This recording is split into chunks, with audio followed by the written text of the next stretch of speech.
अस्सलाम वालेकुम, welcome to doctor teacher channel में एक बार फिर खुशामदीद। मैं हूं हम्माद अहमद सिद्दीकी और आप सबको पता है कि मैं इस चैनल पे आप लोगों को फ़िज़िक्स के लेक्चर डिलीवर कर रहा हूं और फ़िज़िक्स पढ़ा रहा हूं। जैसा कि आपको पता है कि हमारे इंटर के कोर्स के फ़िज़िक्स के जो हमारे पास सब्जेक्ट है उसको हमने शुरू कर दिया है और हमने इस वक्त सबसे पहले सेकेंड ईयर की फ़िज़िक्स स्टार्ट करी है। तो ये मैं आपसे कहना चाहता हूँ सर कि सेकेंड ईयर की फ़िज़िक्स के साथ साथ हम फर्स्ट ईयर की फ़िज़िक्स भी बहुत जल्द शुरू करेंगे।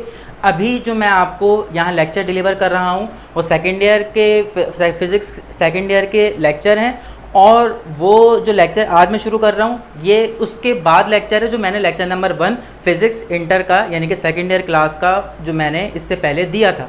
तो उसके बाद यानी कि हमने लास्ट क्लास में प्रूफ किया था beta is equals to 3 alpha और उससे रिलेट जितनी भी चीज़ें थी हमने उन चीज़ों को वहाँ पर देखा और समझा और उन चीज़ों को अंडरस्टैंड किया।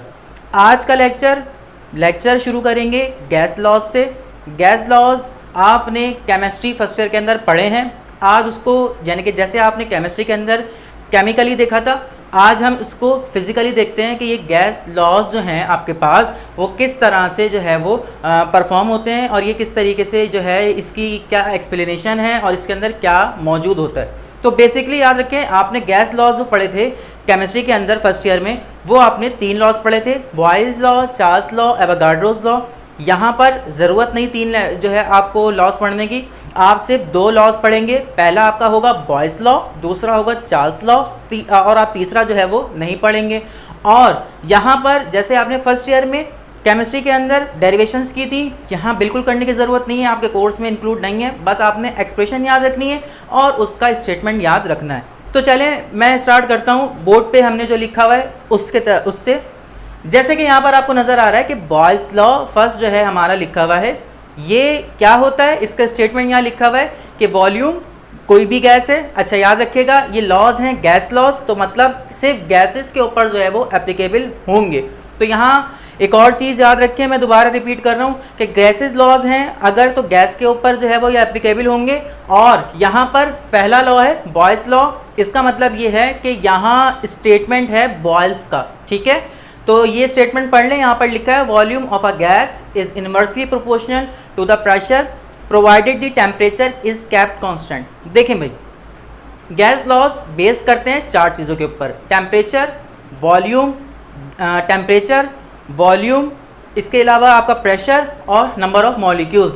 नंबर ऑफ मॉलिक्यूल्स की जब आप बात करते हैं या नंबर ऑफ मोल्स की बात करते हैं तो वो गैस के लिए केमिकली जो है वो प्रोसेसेस आना शुरू हो जाते हैं। बट जब हम फिजिकली बात करेंगे तो हम मास की बात करेंगे। यहाँ 3 चीज़ें हम कंसिडर करेंगे, पहली होगी वॉल्यूम, दूसरा प्रेशर, तीसरा आपका टेम्परेचर। जब हम किसी 2 के दरमियान रिलेशन लेंगे तो तीसरी वाली चीज़ को कांस्टेंट रख लेंगे। कांस्टेंट का मतलब ये कि उसको जो है वो वहाँ पर सेम रखेंगे। जब हम किसी 3 क्वांटिटीज़ में से वॉल्यूम, टेम्परेचर, प्रेशर में से किसी 2 चीज़ों का हम जब रिलेशन लेंगे तो हम उन दोनों के अलावा जो आखिरी तीसरी चीज़ होगी हम उसको कांस्टेंट रख लेंगे या हम उसको बोलेंगे कि वो सेम रहेगा। जैसा कि बॉयल्स लॉ में नज़र आ रहा है। बॉयल्स लॉ में कैसे नज़र आ रहा है, आप देख सकते हैं कि वॉल्यूम की बात करिए मैंने, रिलेशन ये मौजूद है और ये प्रेशर के साथ रिलेशन मौजूद है। Volume of a gas is inversely proportional to the pressure. कहीं भी गैस मौजूद होगी उसका जो वॉल्यूम होगा वो इनवर्सली प्रोपोर्शनल होगा प्रेशर के। इसका मतलब ये है कि वॉल्यूम यहाँ आपका जितना मौजूद है उस वॉल्यूम को अगर आप कम करेंगे तो वहाँ प्रेशर ज़्यादा होना शुरू हो जाएगा और अगर प्रेशर को बढ़ाएंगे तो वॉल्यूम कम होना शुरू हो जाएगा। सपोज करें मैं एक यहाँ डायग्राम बना रहा हूँ, उस डायग्राम से आप समझें। यह हमारा एक कंटेनर मौजूद है और यहाँ हमारे गैस के पार्टिकल्स, गैस के मॉलिक्यूल्स यहाँ पर मौजूद हैं। जब यहाँ गैस के मॉलिक्यूल्स मौजूद हैं, यहाँ मैंने पिस्टन लगा दिया, ये यहाँ से यहाँ तक इसका पर्टिकुलर वॉल्यूम होगा, यहाँ से यहाँ तक इसका पर्टिकुलर वॉल्यूम है। बट अगर मैं कहूँ कि ये वॉल्यूम मैं यहाँ से नहीं करूँ, वॉल्यूम को मैं कम कर दूँ और मैं यहाँ पर लेकर आ जाऊँ, तो आपको नज़र आ रहा है वॉल्यूम कम हुआ तो ये जो प्रेशर यहाँ पर होगा, प्रेशर जब ऊपर से ज़्यादा हो जाएगा, जब ऊपर से प्रेशर ज़्यादा होना शुरू होगा तो गैस के मॉलिक्यूल्स हैं वो क्या होंगे, करीब करीब आना शुरू हो जाएंगे मज़ीद। मतलब गैस के जो पार्टिकल्स हैं, गैस के मॉलिक्यूल्स इस कंटेनर के अंदर जो मौजूद होंगे वो क्या होंगे, एक दूसरे के करीब करीब आना शुरू हो जाएंगे और प्रेशर डेवलप होना शुरू हो जाएगा। इसकी एग्जाम्पल एक ऐसी है कि एक कमरे में कैपेसिटी है 100 स्टूडेंट्स की, वहाँ पर 100 स्टूडेंट्स को आप सपोज कर लें वो गैस के मॉलिक्यूल्स हैं, बट मैं उस कैपेसिटी से ज़्यादा वहाँ स्टूडेंट्स को भर दूँ, वहाँ पर उनको जो है वो जमा कर दूँ, तो वो क्या होगा, वहाँ प्रेशर क्या होना शुरू हो जाएगा, बढ़ जाएगा। क्यों? क्योंकि वॉल्यूम वहाँ का कम है। अगर वॉल्यूम कम है तो वहाँ पर प्रेशर ज़्यादा डेवलप होना शुरू हो जाएगा। तो बॉयल्स का जो लॉ है गैस के ऊपर वो भी यही है कि अगर किसी कंटेनर में गैस मौजूद है तो वहाँ गैस जो मौजूद है वो उस गैस के मॉलिक्यूल्स जो प्रेशर डेवलप कर रहे होंगे वो इन्वर्सली प्रोपोर्शनल होगा वॉल्यूम के। मतलब वॉल्यूम अगर ज़्यादा होगा तो वहाँ प्रेशर कम होगा, पार्टिकल्स दूर दूर होंगे, दूर दूर उनको जो है वो मूवमेंट करने का आसानी से जो है ना उनको जो है वो मौका मिल रहा होगा। बट अगर मैं वॉल्यूम को कम करना शुरू करूँगा तो वॉल्यूम जैसे जैसे कम होना शुरू होगा, पार्टिकल्स करीब आना शुरू हो जाएंगे, मॉलिक्यूल्स करीब आना शुरू हो जाएंगे और इसके नतीजे में होगा क्या कि प्रेशर ज़्यादा डेवलप होना शुरू हो जाएगा।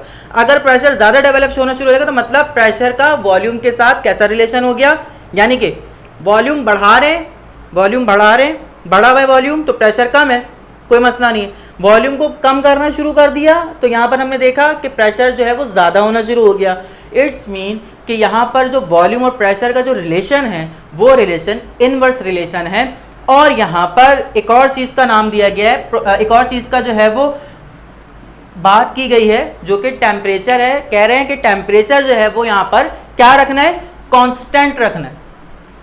प्रेशर यहाँ पे कांस्टेंट रखना है, यानी कि यहाँ पर जो टेम्परेचर जो है वो कांस्टेंट होगा। टेम्परेचर आप चेंज नहीं करेंगे उस कंटेनर का, यानी कि आप उसको कोई हीट प्रोवाइड नहीं करेंगे या उसको जो है जहाँ पर रखा हुआ है उसको कंटेनर को उठा के आप दूसरी जगह ले जाएंगे जहाँ का टेम्परेचर उस जगह से डिफरेंट होगा, या ज़्यादा हो या कम हो उससे कोई फर्क नहीं पड़ता, लेकिन टेम्परेचर आपने कांस्टेंट रखना है। लाइक कि अगर किसी रूम में आप जो है ये एक्सपेरिमेंट परफॉर्म कर रहे हैं, गैस का कंटेनर वहाँ मौजूद है, तो दूसरे रूम में जाने से आप अवॉइड करेंगे, उसी रूम के टेम्परेचर पे इस एक्सपेरिमेंट को आप परफॉर्म करेंगे।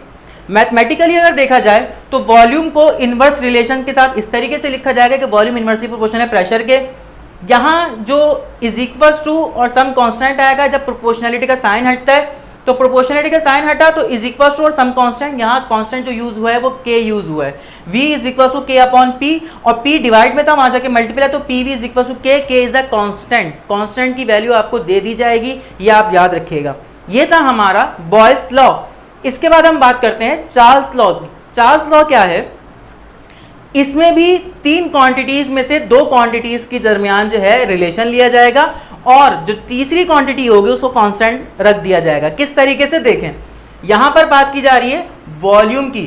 Volume is directly proportional to temperature, यानी कि वॉल्यूम डायरेक्ट प्रोपोर्शनलिटी है इसकी टेम्परेचर के साथ, यानी कि जो वॉल्यूम है ना उसका अगर रिलेशन टेम्परेचर के साथ लिया जाए तो वो डायरेक्ट है कि अगर कहीं भी गैस के जो है वो मौजूद है, किसी कंटेनर में गैस मौजूद है और यहाँ पर एक वॉल्यूम है, इसका पर्टिकुलर यहाँ से यहाँ तक एक वॉल्यूम मौजूद होगा और यहाँ इसके गैस के पार्टिकल्स मौजूद हैं और इसका कोई सर्टेन टेम्परेचर भी मौजूद होगा, तो वॉल्यूम का जो रिलेशन है वो टेम्परेचर के साथ डायरेक्ट है कि वॉल्यूम को अगर बढ़ाएंगे आप तो टेम्परेचर भी बढ़ेगा। मतलब टेम्परेचर अगर आप बढ़ाना शुरू कर दें, लाइक इसको जो है वो क्या देना शुरू करें, हीट देना शुरू करें, तो आपको पता है according to KMT, according to kinetic molecular theory, मैं आपको इंशाल्लाह इसके बाद डिस्कस करूंगा इस चीज़ को भी, काइनेटिक मॉलिक्यूलर थ्योरी क्या होती है।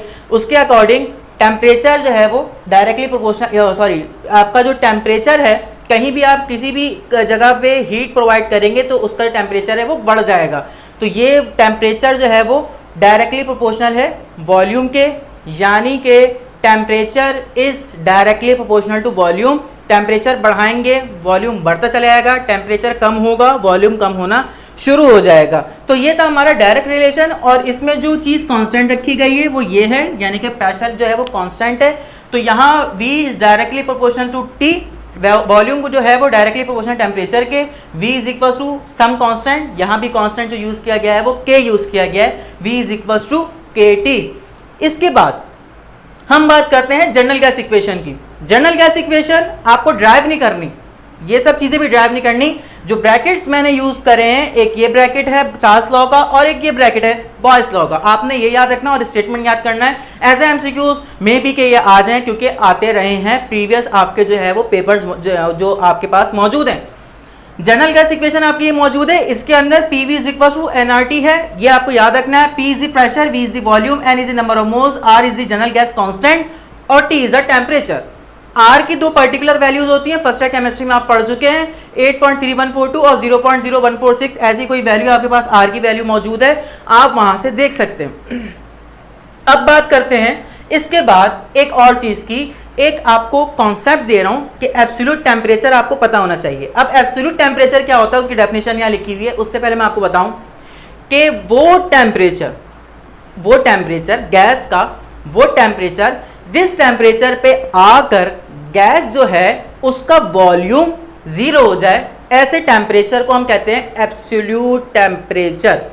मैंने क्या कहा, मैं दोबारा बोल रहा हूं, वो टेम्परेचर जिस टेम्परेचर के ऊपर आके गैस का जो वॉल्यूम है वो जीरो हो जाए। देखिए, जब गैस की बात की जाएगी तो उसका वॉल्यूम के हिसाब से बात की जाएगी कि गैस वहां मौजूद है तो कितनी, तो वॉल्यूम के हिसाब से हम उसको बताते हैं कि 1 dm3, 3 dm3, इस तरीके से हम बताते हैं कि इसकी जगह पर इतनी गैस मौजूद है।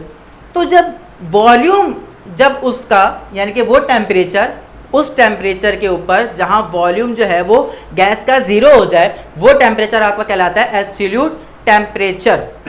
अगर इसको फर्दर स्टडी आपको करना है तो चैप्टर नंबर 11 हीट का जो आपकी बुक के अंदर मौजूद है, वहां एब्सोल्यूट टेम्परेचर की हेडिंग है और उसका पूरा जो पैराग्राफ है उसको पढ़ें और उसको बहुत अच्छे से आपको अंडरस्टैंड हो जाएगा। वहां पर कुछ एग्जाम्पल्स भी आपको दी हुई है, आप उसको वहां से देखें। और अगर इसके हवाले से, एब्सोल्यूट टेम्परेचर के हवाले से अगर आपको समझ में नहीं आया, अगर आपको कोई क्वेश्चन है तो आप ज़रूर हमसे कमेंट में जो है वो पूछ सकते हैं। मैं इंशाल्लाह आपको जो है वो वहाँ पर कमेंट में इसको मज़ीद एक्सप्लेन करके बता दूंगा कि एब्सोल्यूट टेम्परेचर किस तरीके से कहाँ कहाँ पॉसिबल है और कहाँ कहाँ हो सकता है। याद रखिएगा, यहाँ पर गैस है, एक आइडियल गैस है। अब ये मैं जो टर्म्स यूज़ कर रहा हूँ, ये आपका होमवर्क, होम टास्क है कि ये आइडियल गैस क्या होती है, इसको आप स्टडी कर सकते हैं चैप्टर नंबर 11 के पोर्शन के अंदर। जैसे मैंने कहा, एब्सोल्यूट टेम्परेचर का वहाँ पूरा जो है वो पैराग्राफ मौजूद है एज जो हेडिंग के साथ, तो वहाँ पर आप देखें। और अगर आपको नहीं समझ में आता है तो आप हमसे कमेंट में ज़रूर पूछ लीजिएगा कि एब्सोल्यूट टेम्परेचर जो आपने डिफाइन किया उसके अंदर और मज़ीद एक्सप्लेनेशन क्या हो सकती है। दोबारा रिपीट कर रहा हूँ, सुन लें। वो टेम्परेचर गैस का, वो टेम्परेचर, जैसे बात है गैस कहीं कंटेनर में मौजूद है उसका टेम्परेचर होगा, तो वो टेम्परेचर गैस का जिस टेम्परेचर पे गैस का जो वॉल्यूम है, वो गैस का जो वॉल्यूम है वो जीरो हो जाए, इस टेम्परेचर को एब्सोल्यूट टेम्परेचर कहते हैं। अब हम चलते हैं इसके बाद अपने नेक्स्ट टॉपिक की तरफ। हमारा नेक्स्ट टॉपिक है बोल्ट्जमैन कांस्टेंट। इससे पहले जो बातें हमने करी वो थी, यानी कि आपने फर्स्ट टाइम में भी पढ़ चुके हैं, लेकिन अब जो मैं बात कर रहा हूँ ये आपके लिए सेकेंड ईयर में एक न्यू कॉन्सेप्ट है। बोल्ट्जमैन कांस्टेंट यानी कि एक कांस्टेंट ही होता है, लेकिन ये जो है वो दो कांस्टेंट का रेशियो होता है। कौन से कांस्टेंट का रेशियोज होता है? एक कांस्टेंट होता है जनरल गैस कांस्टेंट, जो कि ये लिखा हुआ, ये R जो है वो जनरल गैस कांस्टेंट है, और Na होता है एवोगाड्रोस नंबर। आप सबको पता है Na जो है वो एवोगाड्रोस नंबर होता है। बोल्ट्जमैन कांस्टेंट की डेफिनेशन यहाँ लिखी हुई है, it is the ratio between the general gas constant and Avogadro's number, that is the Boltzmann constant. और ये जो आपके पास K लिखा हुआ है, ये आपके पास होता है बोल्ट्जमैन कांस्टेंट का सिंबल, जिसको हम शो करते हैं K से। तो K is equal to R upon Na, ratio का मतलब डिवाइड होता है, R upon Na, it is the ratio between the general gas constant, general gas constant R से शो करते हैं, और Na is the number of molecules यानी कि Na। तो K इज इक्वल टू, और R की वैल्यू आपको पता है 8.3142 होती है, वही लिख दी मैंने। उसके बाद Na की वैल्यू है 6.023 एक्सपोनेंशियल -23, वो मैंने यहाँ पर लिख दी। जब आप इसको डिवाइड करते हैं तो आपका आंसर आता है 1.38 एक्सपोनेंशियल -23। अब एक बात याद रखिएगा, ये जो बोल्ट्जमैन कांस्टेंट है ये रेशियो है दो कांस्टेंट का। तो याद रखें, अगर दो कांस्टेंट का रेशियो है तो इसका कोई यूनिट नहीं होगा। तो यहाँ पर तभी आपको यूनिट नज़र नहीं आ रहा कि आपने फर्दर यानी कि K की वैल्यू यानी कि R की वैल्यू आपने यहाँ पर रखी 8.314, डिवाइड कर दिया Na से, Na is the Avogadro's number 6.023 exponential -23, इसको डिवाइड करेंगे तो आंसर आएगा 1.38 एक्सपोनेंशियल -23। ये K की वैल्यू आप याद रखिएगा, आपके न्यूमेरिकल्स में और आपके MCQs में आपके काम आएगी। अब हम चलते हैं इसके बाद हमारी जो डेरिवेशन है इस चैप्टर की, वो उस डेरिवेशन की तरफ पेपर के हवाले से इंपॉर्टेंट है, तो इसको गौर से देखिएगा किस तरीके से हम करेंगे। क्वेश्चन पेपर में आता है drive the relation P is equal to N V K T. आपने ड्राइव करना है P is equal to N V K T. मतलब क्या हुआ, प्रेशर बराबर है number of molecules at constant volume, subscript में V लिखा हुआ है n के, मतलब at constant volume number of molecules, K is the Boltzmann constant and T is the temperature. ये आपको रिलेशन ड्राइव करना होता है, आपने रिलेशन ड्राइव करके दिखाना होता है। अब देखें क्या होगा, इसको रिलेशन को ड्राइव करने के लिए हम सहारा लेंगे सबसे पहले जो अभी हमने बात करी बोल्ट्जमैन कांस्टेंट की, उस रिलेशन की। सबसे पहले मैं इस यूज कर रहा हूं बोल्ट्जमैन कांस्टेंट में, यहां लिख रहा हूं we know that K is equal to R over NA। मैंने क्या लिखा, K is equal to R over NA, जो आपके पास यहाँ पर बोल्ट्जमैन कांस्टेंट मौजूद है। NA डिवाइड में है, वहां जाके मल्टीप्लाई हो जाएगा, K NA is equal to R, that is equation number 1। मैंने क्या किया, दोबारा देखें, मैं दोबारा आपको बता रहा हूँ कि मैंने क्या किया यहाँ पर, K is equal to R upon NA, it is a Boltzmann constant, जो मैंने यहाँ पर प्रीवियस हमारा जो टॉपिक है उसमें मैंने बताया आपको। डिवाइड में NA मौजूद था, K के साथ मल्टीप्लाई हो गया, K NA is equal to R हो गया, इसको मैंने क्वेश्चन नंबर 1 का नाम दे दिया। अब एक और स्टेप इंट्रोड्यूस करवा रहा हूँ, वो स्टेप क्या है यहाँ पर, according to general gas equation, according to general gas equation PV is equal to nRT, PV is equal to nRT, ये हमारी जनरल गैस इक्वेशन होती है। इसके अंदर P प्रेशर होता है, V वॉल्यूम होता है, N नंबर ऑफ मोल्स होते हैं, number of moles, I again repeat number of moles not molecules, small n show करता है नंबर ऑफ मोल्स को, R is the general gas constant और T इज द टेम्परेचर, आप सबको पता है। अब मैं यहाँ एक रेफरेंस दे रहा हूँ, गौर से देखिएगा। नंबर ऑफ मोल्स का आपने फॉर्मूला पढ़ा है in first year chemistry, number of moles बराबर होते हैं मास of substance divided by it's molar mass. आपने नंबर ऑफ मोल्स का फॉर्मूला पढ़ा है फर्स्ट ईयर केमिस्ट्री के अंदर, नंबर ऑफ मोल्स बराबर होते हैं मास of substance divided by it's molar mass, it's okay formula है। बट अब आप सेकेंड ईयर में आ गए, सेकेंड ईयर में आपको नंबर ऑफ मोल्स का एक और फॉर्मूला पता लगेगा, कहाँ से वो मैं बताऊंगा आपको। नंबर ऑफ मोल्स का एक और फॉर्मूला होता है n इज इक्वल टू, यानी कि number of moles is equal to number of molecules, n is the number of molecules, capital N is equal to number of molecules divided by its Avogadro's number. मैंने क्या कहा, दोबारा सुन लें, ये formula आप फर्स्ट ईयर केमिस्ट्री में पढ़ के आ चुके हैं। Number of moles small n कहीं भी होगा इन थर्मोडायनामिक्स या गैस लॉज में, तो ये नंबर ऑफ मोल्स होता है। नंबर ऑफ मोल्स बराबर है mass of substance, mass of a gas, mass जो गैस का मौजूद होगा उसका डिवाइड कर देंगे मोलर मास से, जिसको हम मॉलिक्यूलर मास भी कहते हैं। यहाँ पर ये नंबर ऑफ मोल्स है, इसका एक और फॉर्मूला भी होता है n का, नंबर ऑफ मोल्स का is equal to number of molecules, n show करता है नंबर ऑफ मॉलिक्यूल्स को, नंबर ऑफ मॉलिक्यूल्स को डिवाइड कर दें एवोगाड्रोस नंबर से, तो आपके पास नंबर ऑफ मोल्स निकल के आ जाते हैं। याद रखें n is equal to number of moles is equal to number of moles बराबर है number of molecules divided by its Avogadro's number. This is the other formula for the number of moles. To find out the number of moles, this is the second formula for the number of moles. ठीक है, इसके बाद हम चलते हैं, यहाँ जो n लिखा हुआ है इसकी जगह पर हम पुट कर देंगे PV is equal to n over NA। मैंने ये फॉर्मूला आपको अभी बताया है, यही फॉर्मूला मैं जो हूँ यहाँ पर रख रहा हूँ, P is equal to n is equal to n upon NA। बाकी जो वैल्यूज़ हैं वो एज इट इज़ मैंने लिख दी, PV is equal to n over NA RT, बस मैंने स्मॉल n की यहाँ पर वैल्यू रखी। अब इसके बाद मैं कह रहा हूँ यूजिंग इक्वेशन 1, यूजिंग इक्वेशन 1। जब हम इक्वेशन 1 यूज़ करेंगे, यहाँ पर जब हम इक्वेशन 1 यूज़ करेंगे तो इक्वेशन 1 देखते हैं है क्या, KNA is equal to R, यानी कि R जहाँ लिखा हुआ है हम KNA लिख सकते हैं। तो मैं यही करूँगा कि यहाँ पर जो R लिखा हुआ है इसकी जगह मैं क्या लिख दूंगा, KNA लिख दूंगा। तो PV is equal to N over NA, ये एज इट इज़ आ गया। इसके बाद जो आपकी R की वैल्यू है वो है KNA, और टेम्परेचर वहाँ पर ऑलरेडी मौजूद था। देख लें मैंने कुछ भी नहीं किया, सिर्फ R की वैल्यू वहाँ पर रिप्लेस करी है। PV is equal to N upon NA वो लिखा हुआ है, R की जगह KNA आ गया और T की जगह टेम्परेचर मौजूद है। अब आपको पता है कि ये मल्टीप्लिकेशन में और ये डिवाइड में है, यानी कि नॉमिनेटर में है और ये डिनोमिनेटर में कैंसिल हो सकता है, आप कैंसिल कर दें। आपके पास बचेगा क्या, P V is equals to N K T. आपके पास जो चीज़ बची वो क्या बची, P V is equals to N K T.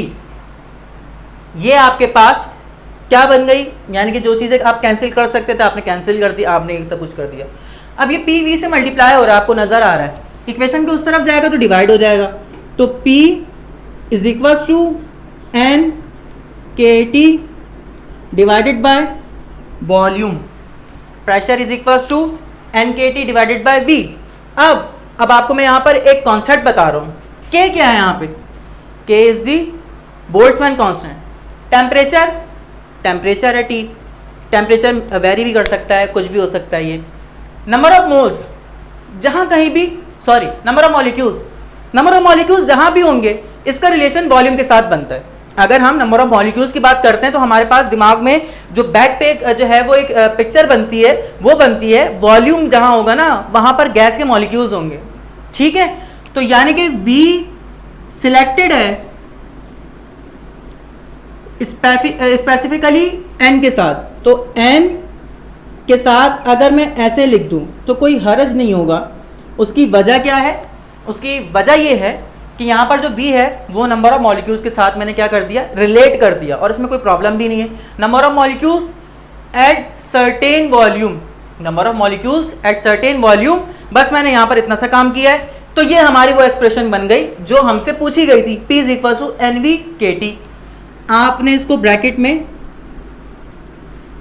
बना के छोड़ देना है कि P is equal to N V K T. हमारी एक्सप्रेशन जो थी, जो हमसे पूछा गया था कि ड्राइव द रिलेशन, वो हमने यहाँ पर ड्राइव कर लिया। P is equal to N V K T. N V का दोबारा कॉन्सेप्ट दे रहा हूँ, दोबारा सुन लें। N V is the number of molecules at specified volume, number of molecules of a gas, molecules जो मौजूद हैं एक स्पेसिफाइड वॉल्यूम के अंदर। तो मैंने इस तरीके से लिख दिया, सब्सक्रिप्ट में V लिख दिया। ये हमारा था topic, drive the relation P is equal to N V K T. इससे पहले बोल्ट्जमैन कांस्टेंट हमने देखा और उससे पहले हमने गैस लॉज देखा। ये हमारा सेकंड लेक्चर था, चैप्टर नंबर 11 हीट का, सेकंड ईयर फिजिक्स का। आई होप कि आपको ये जो आज जो मैंने आपको लेक्चर दिया वो समझ में आ गया होगा। इससे रिलेट कोई भी क्वेश्चन आपका है, कोई भी प्रॉब्लम आपकी है, और याद रखें मैंने आपसे कहा है कि एब्सोल्यूट टेम्परेचर को याद रखिएगा। अगर नहीं समझ में आता है, एक्सप्लेन फर्दर आपको रिक्वायर्ड है, तो आप हमसे कमेंट में ज़रूर पूछ सकते हैं। कमेंट ज़रूर कीजिए और ज़रूर अपने सवालात जो है वो हमसे कीजिए। लिटरली मैं आपको तमाम तर आपके सवालात के जवाब दूंगा। अगर आपको ये वाला जो आपको टॉपिक है या ये लेक्चर अगर आपको समझ में आ गया, तो अपने तमाम तर अपने फ्रेंड्स के साथ और अपने कज़न्स में जो इस वक्त जो है वो सेकेंड ईयर में मौजूद है, उनको ये लेक्चर शेयर कीजिए। और अगर अभी तक आपने चैनल को सब्सक्राइब नहीं किया तो चैनल को सब्सक्राइब ज़रूर कर लें और बेल आइकन को भी दबा दें कि जब भी हम अपनी वीडियोस अपलोड करेंगे आपके पास ऑटोमेटिकली शो हो जाएंगी, आपको चैनल पे बार बार जाना नहीं पड़ेगा। तो जब भी हमारी वीडियोस आएंगी, बेल आइकन अगर आपने दबाया हुआ होगा तो ऑटोमेटिकली आपके पास वीडियोस आना शुरू हो जाएंगी इंशाल्लाह। और एक और बात कि ये जो सेकंड ईयर का लेक्चर यहाँ एंड कर रहा हूँ, फर्स्ट ईयर के लेक्चर्स हैं वो बहुत जल्दी अपलोड होना शुरू हो जाएंगे। फर्स्ट ईयर के स्टूडेंट्स बिल्कुल परेशान ना हो, हमने आपको नहीं छोड़ा है, और मैट्रिक के स्टूडेंट भी परेशान ना हो, उनको भी नहीं छोड़ा है, उनके भी लेक्चर्स बहुत जल्दी अपलोड होना शुरू हो जाएंगे। आखिर में दोबारा कहूँगा कि इस लेक्चर को ज़रूर अपने फ्रेंड्स के साथ जो इस वक्त इंटर में मौजूद हैं शेयर कीजिए, सब्सक्राइब करवाइए। आपने अभी तक सब्सक्राइब नहीं करा तो वो भी कर लीजिए, बेल आइकन का बटन आपके पास मौजूद है वो भी दबा दीजिए। इंशाल्लाह नेक्स्ट लेक्चर में, नेक्स्ट वीडियो के साथ, नेक्स्ट टॉपिक के साथ आपसे मुलाकात होगी। जब तक मुझे और मेरी टीम को इजाज़त दें, अल्लाह हाफ़िज़।